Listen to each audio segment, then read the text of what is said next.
Welcome to Ghouls Night Out with your hostesses, Brandy and Jody.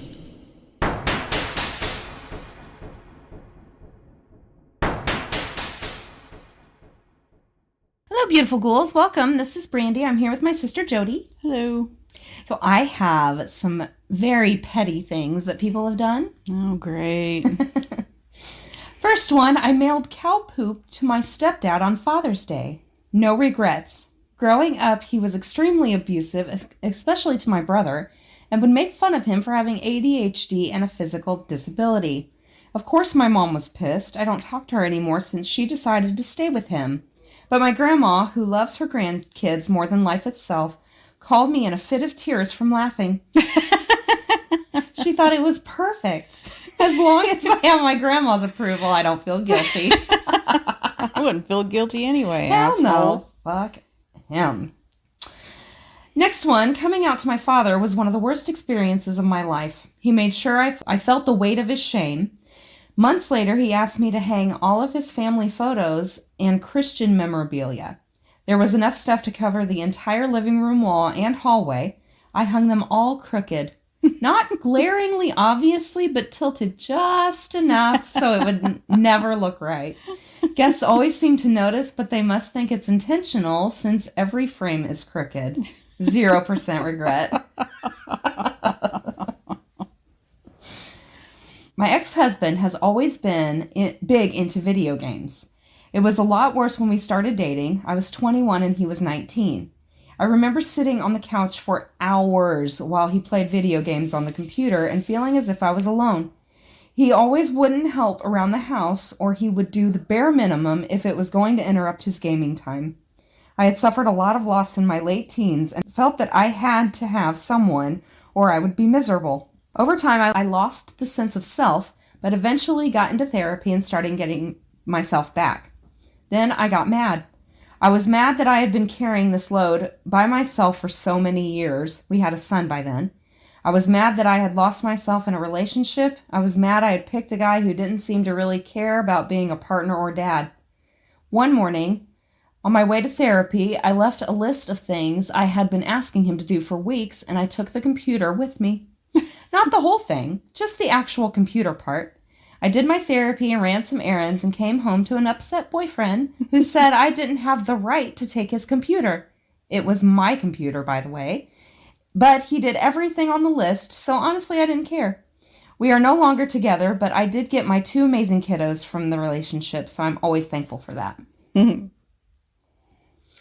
Next one, I won't go into too much detail, but let's just say my ex loved attention a little too much and would take it wherever he could get it, even when it crossed the line and became straight up disrespectful to me. Months after I finally cut him loose, while going through my things, I found an old love letter he had written to me. I decided to spray it with perfume, glitter bomb it, and mail it back to him. I found out later from a mutual friend that it actually arrived on his birthday and made a huge mess. It was the perfect revenge, and I don't regret it one bit. Fuck him. I thought these were going to be bad. I like these. I know, these are great. I won't go into ugly details of what a bad person my grandma was, but she also happened to be a horrible driver. She would hit other cars and drive off, litter out the window, drive recklessly, etc. My home state allows anyone to request driver re-examination from the DMV. I filled out the form and a supplemental page with all the glory details of her bad driving, plus her mental and physical health issues that she refused to treat. The DMV told her to see a doctor and then come in. She refused to do either, so they suspended her license. It was technically still suspended when she died. My only regret is I didn't do it sooner. Next one, I threw his toothbrush in the toilet. That was it. Okay. Next one, I had found out that my soon-to-be ex was cheating on me with when our son was 11 weeks old. It started while I was pregnant. She knew the entire time that he was married with a newborn. I immediately told his entire family, but I didn't tell any of the kids, of course. The high school age ones eventually found out, but they didn't yet know who the other woman was. So I slipped her name to a few of them when I saw the family at Christmas. She was a teacher at their school. I also took every roll of toilet paper, every bath towel, and every pair of his underwear I could find out of the house when I moved out.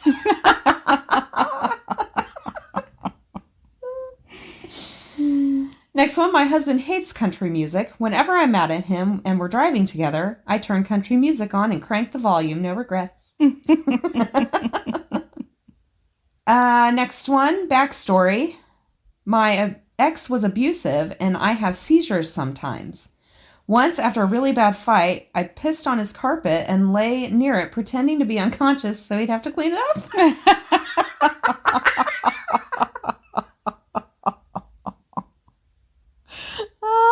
Oh my gosh, that's funny. As soon as he's done, hop up. Oh, what happened?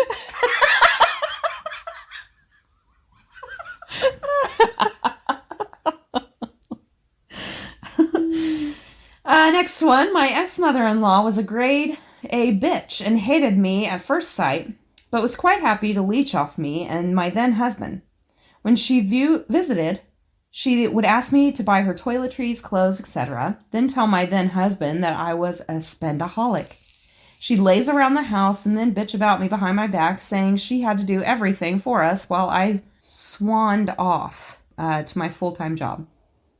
Mm-hmm. The worst part was when she would tell my preteen daughters not to eat so much because they'd get fat and no one would want to marry them. My revenge? She used to stay in bed when visiting until we were about to leave the house, then come downstairs as we left so she could have her tea and breakfast in peace. I started to make her a cup of tea every morning, but I would spit in it every time. Do I regret it? Hell no. That bitch deserved much worse, and the only good thing about her is that I don't have to see her anymore. Next one, I slept with his dad after he cheated. Oh my gosh. Alrighty. Next one, my emotionally abusive ex-boyfriend was going bald at 21. Even after we broke up, he was trying to manipulate and hurt me. When I finally left him, I signed him up to get info calls about hair transplant from a hair transplant clinic. I don't regret it. Next one, my ex-boyfriend had a selfie of me in his background on his phone. He insisted that I couldn't post it on any social media or use it for anything because it was his favorite photo, and he decided he owned it. Immediately after we broke up, I posted it on social media and it became my Tinder profile picture for the week I had Tinder. Absolutely no fucks given and no regrets. Next one time my live-in boyfriend and I got in a fight and I left to stay with my parents for the night. Before I left, I made sure to take all the toilet paper, TV remotes, and phone chargers from the house. I came back the next day and he told me he didn't realize I had taken the toilet paper until he was on the toilet. I laughed just thinking about it. A lot of toilet paper taking. Yeah, that's a good one. Yeah, it is a good one. Everyone needs toilet paper. Yeah, and it's easy. Mm-hmm. Next one, I'd go to his profiles on streaming services and 5-star upvote or love shows he had no interest in watching. That's funny. My a-hole ex ditched me when my car broke down while driving back from Orange County to Northern California in a caravan. I figured I was done with him for the umpteenth time and dismembered his favorite stuffed lion. He was oddly obsessed with it as an adult. Turns out we weren't quite done at the time, but I did eventually get out of the dumpster fire relationship. I don't actually regret what I did to that lion, though. That's weird. Yeah. Next one, my dad's family are low-key racist and never accepted my mom or me for having a non-white mom. They were thrilled when my parents got divorced, but that meant my mom stopped being the person to pick out all of their thoughtful, nice, pricey Christmas and birthday presents every year. My dad was useless at shopping, so he asked me to take over picking out all the family presents. Revenge is a dish best served from a decorative Christmas-themed cake knife that plays jingle bells for an hour whenever you touch it. And that's the least they deserve. Absolutely. Next one, in high school, my boyfriend of about 3 months broke up with me over email. I didn't see his message before school the next day. This was before smartphones. So I unknowingly kissed my now ex-boyfriend between classes, and he didn't say a word about it, what he had done. Finally, I got home and realized he emailed me the day before and ended things with me. I went through and trashed all the memorabilia of our fallen relationship. Then I remembered I had his all-time favorite hoodie. Yeah, that went straight to the Goodwill, and I told him what I did over email. And my last one. My now ex-husband was being a colossal jerk while we were out. I came down with a migraine. He kept accusing me of not trying hard enough to feel better and being attention-seeking. Anyone who gets migraines knows you hit a point where anything that goes into your stomach is pretty much guaranteed to come right back up. He kept nagging me to drink this bottle of water, and I kept trying to tell him I'd puke, but he didn't believe me. When we were finally headed home, I chugged the water while walking to the car. Not 2 minutes into the ride, I uncontrollably projectile vomited all over the interior, despite my effort to get the window open. This car was brand spanking new, and he'd only had it a few months. He had to get it detailed. There was so much vomit in the nooks and crannies. I have zero regrets, and he stopped being a dick when I got migraines. And those are mine for the beginning. Okay, this week I did creepy experiences people had. Okay. This person says, I have 2 stories. When I was about 10, I was reading in my room late at night. I had gotten up to use the bathroom, and on my way back to bed, I stood right in front of a woman figure. She was golden spongy looking, but you could just tell it was a woman.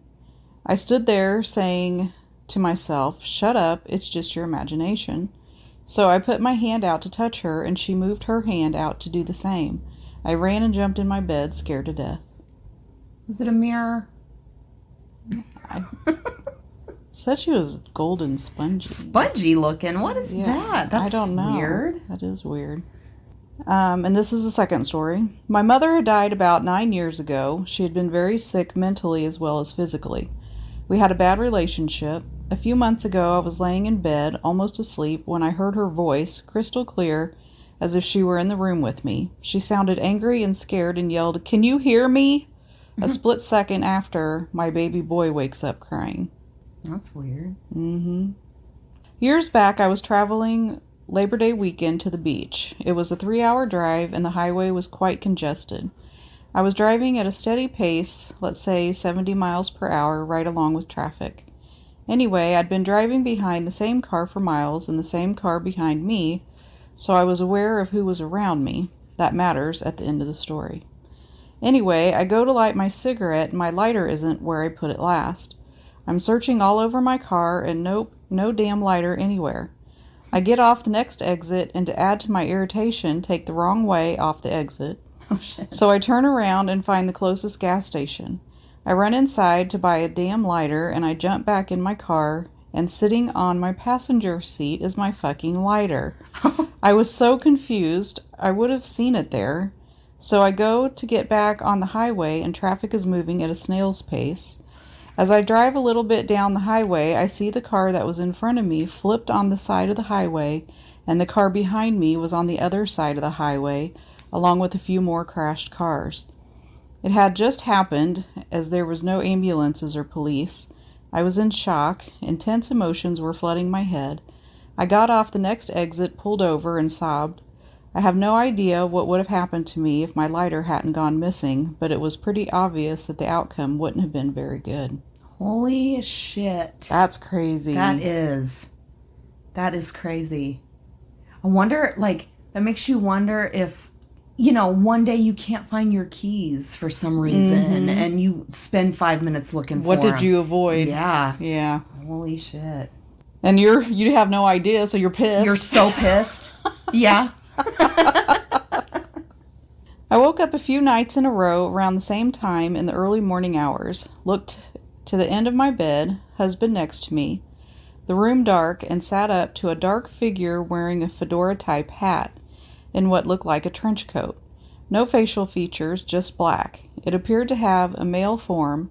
Like I said, no facial features, but I still felt like it was staring at me, and it was really pissed off at me. This happened a few nights in a row. I did some research, and found other people have experienced something similar. Some people attribute it to sleep paralysis, but I have seen shadows before in previous homes, just not like this one. So who knows, but it was creepy as all hell. It's the Hat Man. I don't ever remember him wearing a fedora hat, though. Oh, yeah. Really? Mm-hmm. I thought it was usually like a cowboy hat or like Oh, no. It's usually a fedora hat. Really? Yeah. At least all the stories I've heard. I don't remember that at all. Yeah. Weird. I do remember the trench coats and wondering, is it very windy and rainy where they're coming from? I don't know. That's weird. It is weird. I was 4 years old. We held something of a family reunion down at my grandparents' huge 2-story house in Southern California. My relatives were down there, all of them, and we were invited to just sleep at my grandparents' place as opposed to checking into a hotel. So we were all spread around the house in various rooms while I slept with my mom on the floor of my grandparents' room. I still remember the pillow I was using, a purple-red Pocahontas pillow. Anyway, we fell asleep after bidding everyone a good night, and after a few hours I woke up. It was dark and I was alone. This sounds bizarre, it makes no sense, but I distinctly remember waking up and not finding my mom next to me or my grandparents in their bed. I guess my young mind hadn't quite grasped the horror of the situation because after tugging away their bedclothes and finding nothing, I decided leaving the room would be a brilliant idea. I searched the whole house, left the lights out for fear of waking anyone, but you'll see why that's weird in a sec. Jumped on air mattresses, beds, you name it, and everyone was gone. My parents, cousins, uncles, aunts, grandparents. I was completely alone. And the cars were still there, in the garage and out. After searching the house, I went downstairs and curled up on the sofa in front of their big screen TV, noticing the clock read 2:37 a.m. I fell asleep, I guess, and woke to my mother frantically looking for me because I wasn't there when she woke up. Everything was back to normal, unlike when darkness fell. I could chalk this up as sleep paralysis or a simple nightmare, but I don't remember any of my other nightmares, and I remember all this with crystal clarity. Even to this day, nearly 20 years later, still freaks me out. I have no clue what could have happened. That is fucking weird. That is weird. And you would remember walking around the freaking house looking for everybody. I mean, you can't. Well, yeah, you're not even in the same place that you originally fell asleep. Oh my gosh, what? Where'd they go? I don't know. That's weird. I have no evidence, nor do I have any other witnesses, but I remember sleeping at a friend's house one night on the floor next to his bed. The way I was positioned was that I was facing the closed bedroom door, and I had fallen asleep almost instantly. It was around 3 a.m, and I had woken up almost icy frozen and with sleep paralysis and that feeling of terror. I could only move my eyes, and when I did, I looked and saw a figure above the door in the top corner of the ceiling holding itself up like Spider-Man. Yeah. There was no way to describe what it looked like because it seemed shapeless, yet I could make out arms and legs. And it sounded like it was making clicking noises, like it was rattling its teeth, fidgeting around and scratching itself fast enough it looked like motion blur. In horror, I stared at this thing, now unable to look away until it decided to climb down onto the floor and open the fucking door and slip out into the house. At that moment, I bolted to the door, closed it, and turned on the lights, waking my friend in the process. I asked my friend about it, and he grew a little pale, but he has only seen shadows, but nothing graphic like that. I hope to God I never experience Oh, me too. sleep paralysis. Oh, me too. That I would die. I think. That would be horrible. Yeah. I used to work weekend nights, and my wife would always be home alone with her car in the driveway. That didn't really make sense. No, it didn't. I used to work weekend nights, and my wife would always be home alone. I guess, and her car was in the driveway. Okay. I don't know. Makes why, but okay. One particular Saturday, I was at work, and my wife happened to go out with her friend. Her friend picked her up, so her car was still in the driveway. When I got home at 1 a.m., the power to the house was out. I went to check the circuit breaker and saw that the padlock on it had been cut. I promptly went inside and called 911. Here is the conclusion I have come to. though I'm open to alternatives. Someone had been watching us for a while and knew our habits. That Saturday, they saw her car in the driveway and my car gone. They cut the lock and threw the circuit breaker.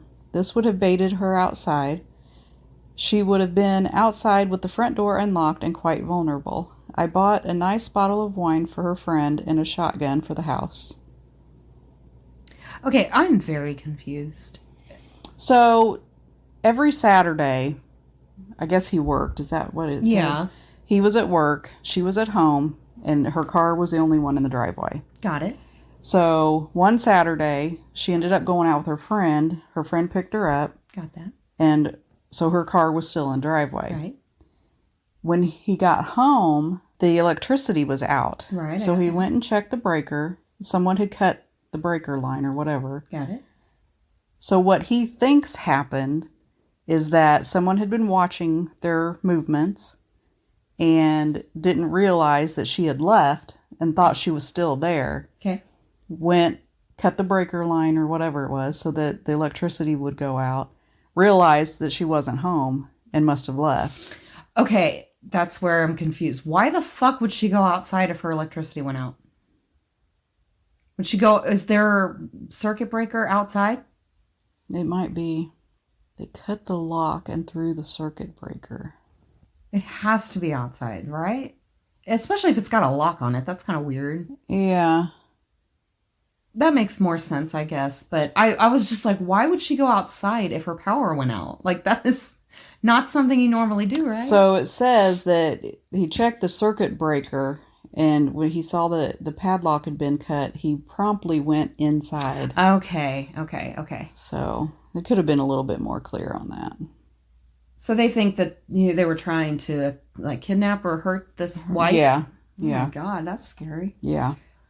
Back when AIM was big, and I was 14, AIM, A-I-M. AIM? Yeah. I went to an anime convention. I wanted to make some friends there, so I met some people and gave them my AIM screen name so that after the convention we could keep in touch. After the con, only one person contacted me. I couldn't remember precisely who he was, but I gathered that he was a guy and a couple years older than me. Our conversations were very normal at first, how are you, what's up, sort of things. But then he started to talk about sex. Like I mentioned, at the time I was 14 and I was a late bloomer, so I wasn't interested in sex at all. Oh, you're 14? Yeah. No. I remember during one of these conversations he mentioned that it would be funny to see me having sex. Ugh. I responded awkwardly and tried to change the subject. Then he started sending me pictures. The pictures he sent me were of his penis photoshopped into a mushroom. But the penis underneath was still very obvious and apparent.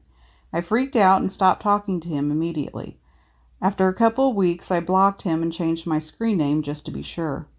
About 3 years later, I had forgotten about him and was going on with my life as usual. Then I got an email in my inbox. I read it, and to my disbelief, it was from the same guy. I remembered his AIM screen because it was very distinctive. The email said something like, hey, I talked to you a couple years ago and found your email by Googling your old AIM screen name. What the fuck? I was like, what the fuck? Yeah. Because my new email address had nothing to do with my old AIM screen name. I had stopped using that AIM name years ago. In fact, I hadn't even used AIM in over a year. I ignored the email. A couple years after that, I'm in college. I took an abnormal psychology course that was held in a lecture hall.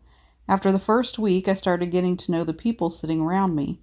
One guy in particular seemed to know me. I didn't remember him at all. He mentioned meeting me at a convention a couple of years ago.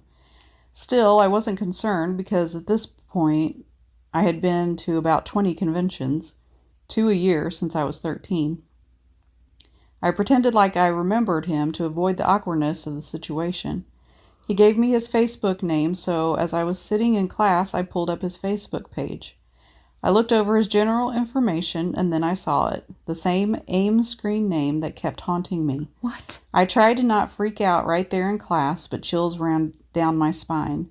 How in the hell could a guy I met at a convention, blocked, turned up a couple years later in my email, turn up once again in my psychology class in college.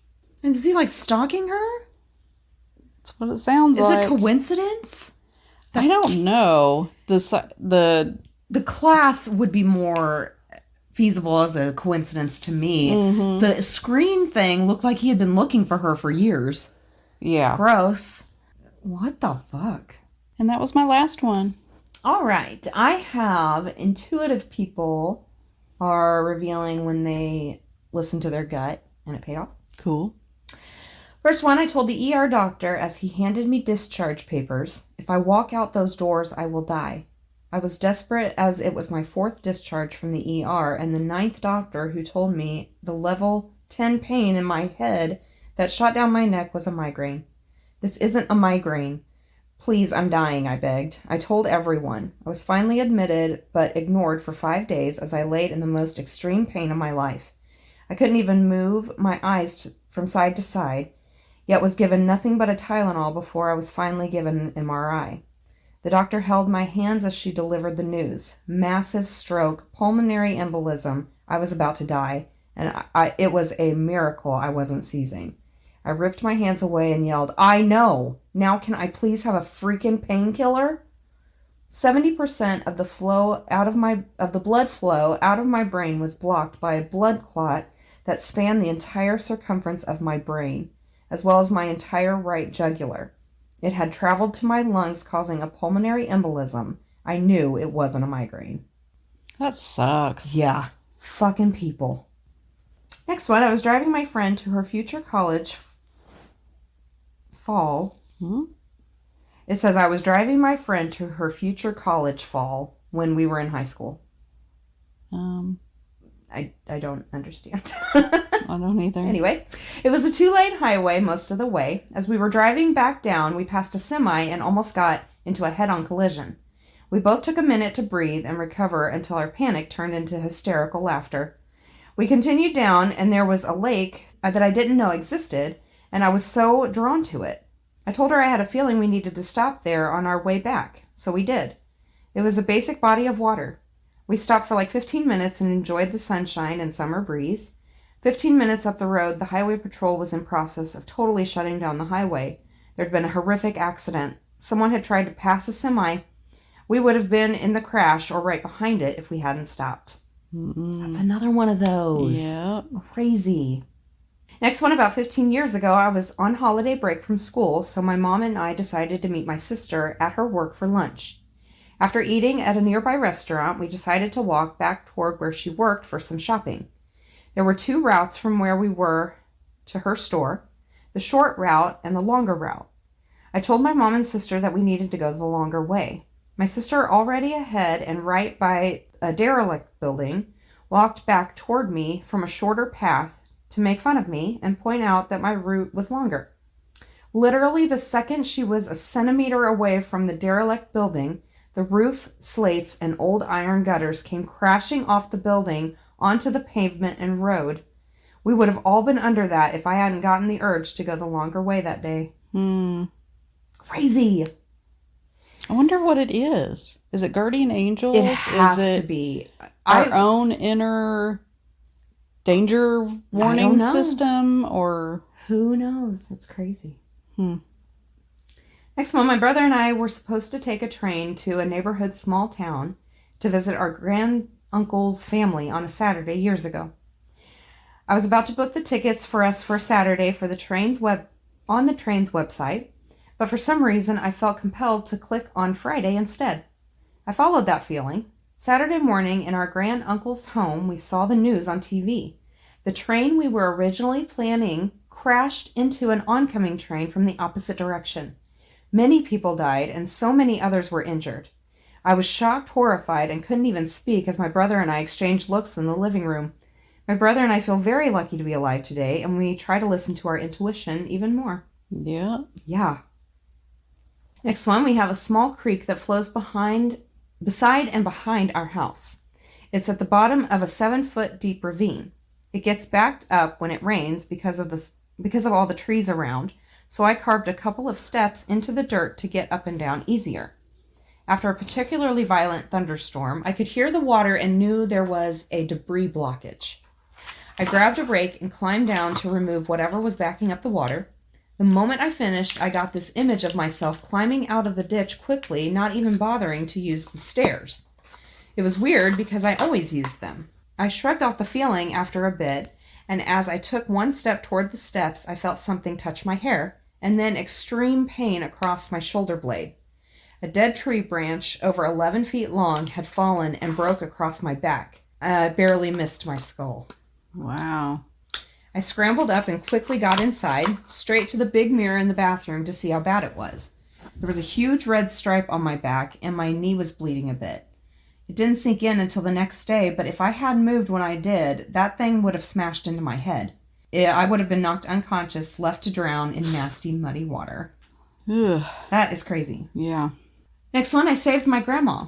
My dad passed away earlier this year, so I flew from Florida to Arizona and drove to Mexico for his funeral. I arrived back in Florida on the 17th, and on the 19th, she was acting very weird. She wasn't on Messenger, which she always was, and was not answering my calls, which she never did. I was scared, though everyone said she was just depressed over her son and was okay, but I knew better. I called the police for a wellness check, asked her landlord to open her door, and called her friend who lived close by to check on her. Everyone said she looks awful and she's in horrible shape. I called an ambulance and they took her in that same day, the 19th. When she got to the hospital, she was given 10 bags of pure potassium. She had 0 in her blood or body. The doctor said I saved her life and that she was a miracle patient since they had initially given her a 1% chance of making it through the night. Wow. I think about it a lot, and I don't know if I would have made it through the passing of my father and my grandmother in the span of 12 days. That would have been horrible. Oh my God. I woke up puking with severe abdominal pain. At first, I thought it was a hangover and was treating it as such, but something kept nagging at me that I should go to the doctor. I called, and as an assistant suggested that it was just an upset stomach. That just didn't sit well with me. So I asked my husband to take me to the hospital, a place I try to avoid at all costs right away. My appendix had ruptured as they were wheeling me into the operating room to get it out. Sometimes you just need to listen to your body. Next one, when I was 10 years old, my mom was waiting for me so we could walk down to the shop for her soda and cigarettes. For some reason, I kept stalling. We were on the front porch and she was getting upset at me, but I just didn't want to go to her. At that moment, a car smashed through the front yard and skidded down the path in front of our house. We would have been right on that path had she gone when she planned. Next one, I was 41 weeks pregnant with my second child, and there were no signs of contractions. I went to the hospital for a checkup because of regular bleeding, and the doctor kept telling me my baby was fine, there was nothing wrong, and that I'd have to wait a week to come back and induce labor. I felt panic and told the doctor I was scared of losing my baby. I didn't sleep well anymore because of that fear, and it only increased with every day that passed.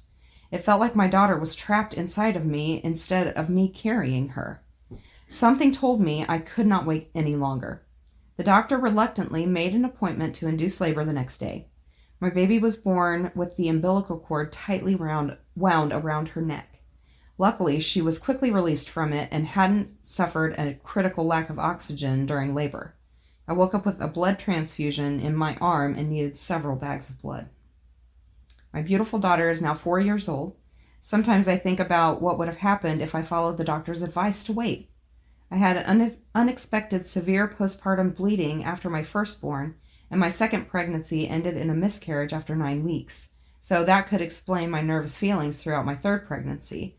Still, I'm glad I trusted my intuition instead of rationalizing it as hormones and previously bad experiences. Yeah. Next one, I went to pick up my son from school to take him to a therapy appointment. I stopped to talk to the receptionist, and something told me our chat was important and that I needed to stand there and talk to her. So I did. When I regained consciousness, medics were loading me onto a stretcher into the ambulance. I had a full tonic-clonic seizure, passed out, and hit my head on the ground. I'm not epileptic, had never had a seizure before, and hadn't had one since. If I hadn't stood there talking for those 10 minutes and had left when I planned, I would have had that seizure behind the wheel going 80 miles per hour on the interstate to an appointment with my son in the car. Ugh, Holy shit. that gave me chills. Me too. Next one, my mom went to Paris alone for a work trip when I was 12. She was walking down the street when she suddenly felt a strong compulsion to stop and look at a window of a shop. She was late for a meeting, so she tried to shake it off and keep walking, but a voice in her head insisted she should stop and look at the window. She paused only briefly. Then a flower pot fell from an 8th-story balcony and grazed her forehead. If she hadn't paused slightly and walked ahead, it would have hit her straight on the head. If she had listened to her first instinct and stopped, the flower pot would have completely missed her. But she's got a nasty scar on her forehead and is still alive. When I was 7 months pregnant, I had a weird stomach pain that I couldn't identify, as well as just a feeling of dread. I did all the natural things one does when trying to relieve stomach pain, but I felt like something was off. I went to the drugstore to buy some Tums and randomly decided to check my blood pressure. It was high, but I figured the machine was off. I went home and casually told my husband I was going to go get checked out because I thought I could be in labor. The pain that was unusual, turns out it was HELLP syndrome, which is a form of preeclampsia. The pain in my stomach was my liver shutting down. Oh, 4 days in the ICU and a baby later, I was healed. wow. Crazy. Next one, I never call out of work. It's a weird point of pride for me. One day, I just had a really weird feeling. I decided to call in sick and stayed home with my boyfriend. I just had to. About an hour after I would have left for work, my boyfriend experienced a grand mal seizure. He had never had one before and stopped breathing.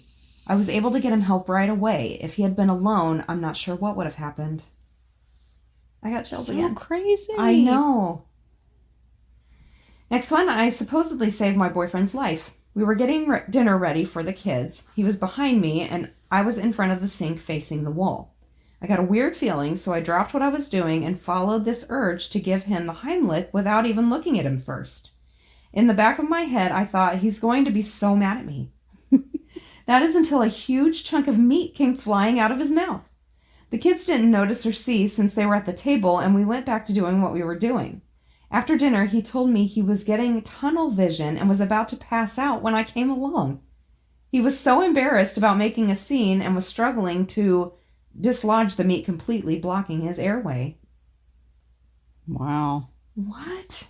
That's crazy. That is crazy. Next one, my family was eating at this restaurant in a strip mall about 5 minutes from home when we all abruptly felt we should leave in the middle of the meal. We paid very quickly and left, thinking how weird the feeling was. About halfway home, we realized my dad left his wallet, so we went back. When we got back to the restaurant, there was a car crashed into the window. 4 minutes after we had left, a car drove into the restaurant, right into the window booth we had been sitting in. Luckily, no one else had been seated there yet. So they all? Yeah. They all wanted to leave. That is crazy. That is crazy. Next one, there was a potential for icy road conditions the next day. I discussed with my husband which would be the safest direction to go to work the following day. He told me not to get on the express or toll lane because there are barriers on each side that could be really dangerous with ice. Once I got on the road, I didn't see any ice at all, so I drove toward the entrance of the toll road. Then I got this strange feeling. I recalled the conversation I had with my husband the night before and stayed on the main road. Turns out that over the next hill there was ice on the road that caused a 150-car pileup on the toll road where 8 people died. Other than being stuck in traffic for 3 hours, I was completely fine. I'm so thankful for that conversation with my husband and trusting my gut. And this is my last one. I walked to my car alone and was about to open the door when I heard a clatter off to the side. A man who looked like he was frail and in his 60s had dropped some things. I'd seen him earlier on my way to my car. I was about to turn around and go help him, but suddenly I had this voice inside me say, "Don't turn around, ignore him, get into your car." I listened to the voice. When I sat in my car, I looked out the window. He suddenly picked up the stuff easily and quickly. He was no longer stooped and frail looking. I instantly remembered the stories about Ted Bundy, locked my doors, and drove away as quick as I could. To this day, I'm still creeped out when I think of the situation. He was so convincing as an old man who needed help, when really he was clearly very able-bodied and pretending. Who Disgusting. talked to her? Who talked in her head? I don't know. I don't know. That's crazy. It's time for the witty wrap-up. Yay, we don't know. I told my mom I thought parenting got easier as the kids get older, and she laughed so hard she cried a little.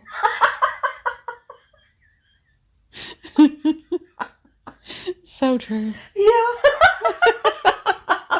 You think it's never gonna, or it's like, it's got to stop one day. It doesn't. No, No. it does not. That's funny. Me, what did you have for snack at preschool today? 4-year-old. Well, it was a munching thing, and it looked like a square taco, but it wasn't a chocolate cookie. What? What? Okay. What the fuck are they talking about? Who knows? But it wasn't a chocolate cookie, That's funny. which apparently that's what they really wanted. Heard my boyfriend in the other room say, "Your mother taught you better than that."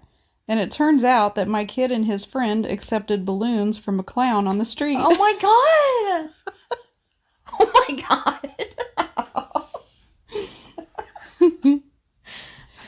My 6-year-old and I witnessed people fighting at the store, and she looks over at me and goes, "This is the last time I come to Earth." What? That's weird. I don't blame her, but what? Yeah. That's Where kind do you usually go? of weird. I love it. My son is sick, so his voice is all congested sounding, and he asked me for crepes for breakfast. So I Googled a crepe recipe, made a crepe, even though I never have before, put it down in front of him, and he was like, these are grapes? He just wanted some grapes. That would have been so much easier. Seriously, I'm thinking, okay, so he goes and asks for some grapes, and then, like, what, 3 hours later? He gets a grape? Like, what the fuck did you do? Grow these yourself? Shit. That's hilarious. You know how there's always that one coworker who doesn't stop talking and won't let you get any work done? That's basically what it's like having a kid. Yeah. My kid was asked to write about a favorite family vacation at school, and she decided to write about the time she watched her favorite YouTube family go to Hawaii. Oh my fucking god. Oh my god. Kids these days. Oh, I watched a YouTube video of someone else going on vacation. I'll write about that. Oh my gosh. Dads love saying this is the warmest it will be for the next few days as a cold front moves in. Okay. Okay, that's not very funny. My 8-year-old brought a whistle home for his 6-year-old sister, so he's grounded in a room with her until college. That's great. That's what you get. First rule of maintaining a healthy marriage while parenting an infant is nothing that's said between 1 a.m. and 5 a.m. can be held against you. I like that. Probably a good one. Yeah. My 9-year-old just came downstairs and said he had... It's getting to be the end of the night and I'm tired. My 9-year-old just came downstairs and said he and his 7-year-old brother were playing a game they called Doggy Style. Oh, God. They were dressing up our dog in different clothes. I almost died. Doggy style. So innocent. That's hilarious. Oh, my gosh. In case you ever wondered about the joys of parenting, my child just requested chicken nuggets, but with no chicken in them. What? You can just take the chicken out. Okay, that's so easy. Just take it out. One of y'all's sons has a crush on my daughter and gave her his glasses today. His prescription glasses that he cannot see without. Just like a boy doing anything to impress a girl, giving up the gift of sight is crazy. That's adorable. It is adorable. Oh, here are my glasses. I can't see, but it's okay. Kids at bedtime are like raccoons on cocaine, and in the morning, sloths on melatonin. It's amusing that my husband doesn't want me touching his new MacBook Pro because he thinks I'll drop it, but he's totally cool with me picking up our kids. Priorities! That's right. What are you supposed to do? I introduced my kids to ramen too early, and they're tired of eating it, and now I have no idea how they're going to survive in college. Oh, shit. We hit many milestones as parents. Personally, I'm looking forward to the we no longer need an entire cabinet of sippy cups, tops, and straws phase. Oh my gosh, I remember that. I know. Horrible. If imitation is the sincerest form of flattery, then my wife will be so proud of our son for dropping the F-bomb at kindergarten today. Oh no. My 2-year-old discovered pockets and is now competing with the squirrels to store more acorns before winter. I think he may win. Well, I'm in the audience of a 6th grade orchestra concert, so technically I'm fine, but spiritually I'm on the edge of my sanity. Been there.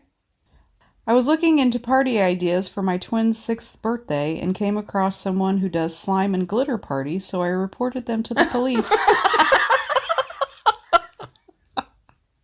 That is definitely a crime. That is. I'm Mom. You might remember me from such hits as Wear Whatever You Want and its sequel, No, Not That. I don't think it's real blood. It looks like red paint.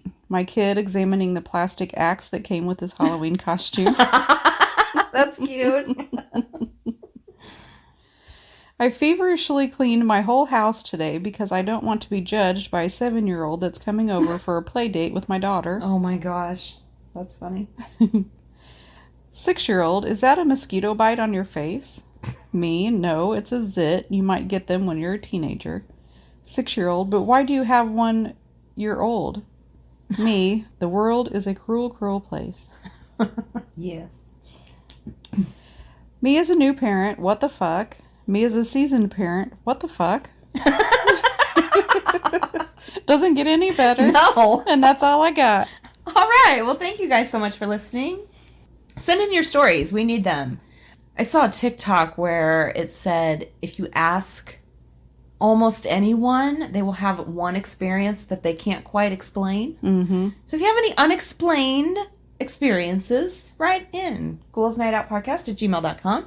You can look us up on Facebook, request to join the group, rate, review, and subscribe wherever you listen, and we'll talk to you next week. Later. Bye.